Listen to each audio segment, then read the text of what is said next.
So I was reading something very interesting yesterday, and it was the newspapers. They were trying and failing to find people to say nasty things about Harry because, as you know, due to the visit of Harry, Meghan and the children in July that the papers have written about, that has not yet been confirmed by either Harry, Meghan or their spokesperson.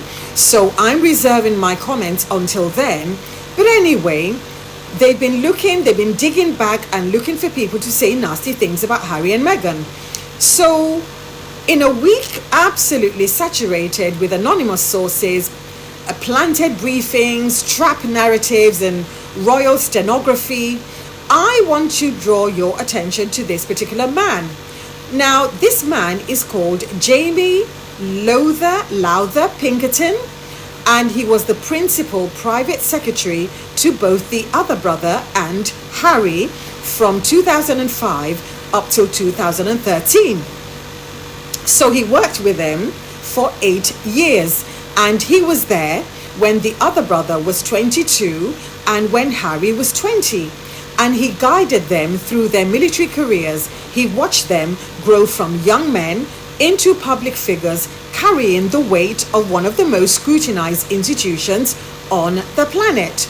And he was appointed godfather to the other brother's first child in 2013. So, and this tells you precisely where his loyalty to the other brother's household sits, right? So this is someone who isn't neutral in all of this. This is a man who is absolutely embedded in the institution. He is trusted by the other brother at the highest level, and he is named as godfather to the future heir to the throne of England. And the Times, like I said, I remember when the Times used to be a proper paper. Excuse me, something in my eye. I remember when the Times used to be a proper paper, honestly. But they decided to sit with him and ask him about the rift between Harry and the other brother. And his response was this: I had better steer clear of the Harry issue. And then he added this: what I would say is that I was and am very fond of him. He has huge redeeming features, and I am a perennial optimist. I loved them both. So for me, it was a fairly neutral statement, but it still found a way to throw shade, as in he has huge redeeming features. However, it is the fact that the way the British press positioned what he said as something controversial, as a surprising response, as noteworthy. Because what I think this is the behavior of a man with genuine knowledge and genuine integrity, and he is choosing not to participate in a pylon against someone he cares about. Although he did throw shade about Harry has huge redeeming qualities, he does, we know that. And the fact that he chose his own family, he chose the family that he wanted to make over the family he came from, who had been abusing his wife. I think that is the biggest redeeming quality of all. So I think what this guy said, like I said, it's fairly neutral, but I'm actually a bit more focused on what he didn't do.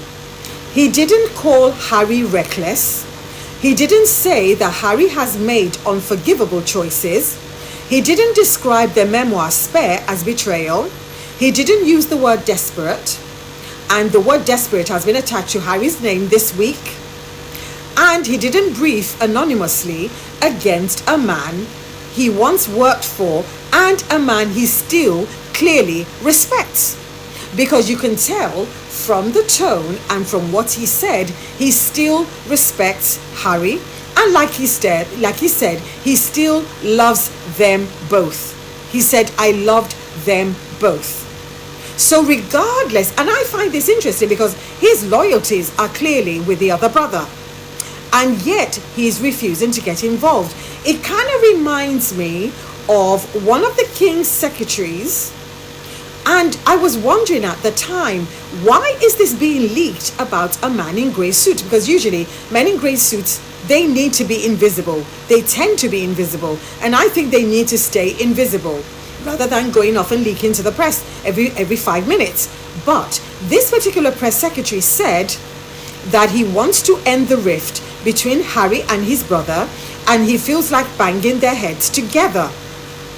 And I have a feeling that there might be one or two other people, other men in grey suits, who feel this is gone long enough and this is ridiculous. Although you do have men in grey suits who are benefiting from the estrangement because they don't want the brothers to collaborate or to be together in any meaningful way, because it means if they band together, they might clear house. It means that some of the people who are, I don't know, exploiting their royal adjacency, it means they could possibly be out of a job. So out of self-interest, a number of them would want the rift to continue. Because I remember reading that at Prince Andrew and the then Prince Charles, they banded together to get rid of a secretary, an advisor. I don't know what his role was, but it was a very important role. Lord Gite, I believe his name is Lord Gite. They ganged up and they got rid of him. And I felt that somebody like Lord Gite was one of the more sensible men in grey suits, because under his watch, at least he tidied up the scandals. People were not leaking about each other left, right and centre. I think with him in charge, how do I put it? I'm not saying he's an amazing person or a morally upright person, but at least what I'm trying to say is that he knew how to keep the appearance of a clean house. But with this current lot, with the leaking every 5 minutes, with running to Tom Sykes every 5 minutes and letting him know, you're not happy with your dad, I'm not happy with my brother, I hate them, I loathe them. Come on. At least all that nonsense didn't happen under somebody like Lord Gite, is what I'm trying to say. So Andrew and Charles banded together, they came together and they got rid of Lord Gite. And my point is, these courtiers, it's in their best interest, well, it's in some of them, it's in their best interest for Harry and Meghan, Harry and the other brother to be at odds with each other. So I like that this guy, Jamie Lowther-Pinkerton, he didn't brief against Harry. He didn't say anything nasty about Harry. And at the end of the day, the people that are screaming the loudest about Harry are the people who have never met him, they've never worked alongside him, they've never sat with him through any complexity of what it means to grow up as a royal under immense spotlight, or to even try and build something different at the other side of that spotlight. So this is a man who decided that he wasn't going to add to the noise, he wasn't going to add to the bashing of Harry, and he said he was fond of Harry and he was optimistic. So again, I love that in a room full of loud voices, the most honest voice is the one who refuses to add their voice to the loud, horrible noises. He chose kindness. And this week, I think that is very, very important, because whether people like it or not, Harry may or may not come to the UK. He may or may not come to the UK with his family. But whether they like it or not, he has every right to come to the UK with or without his family.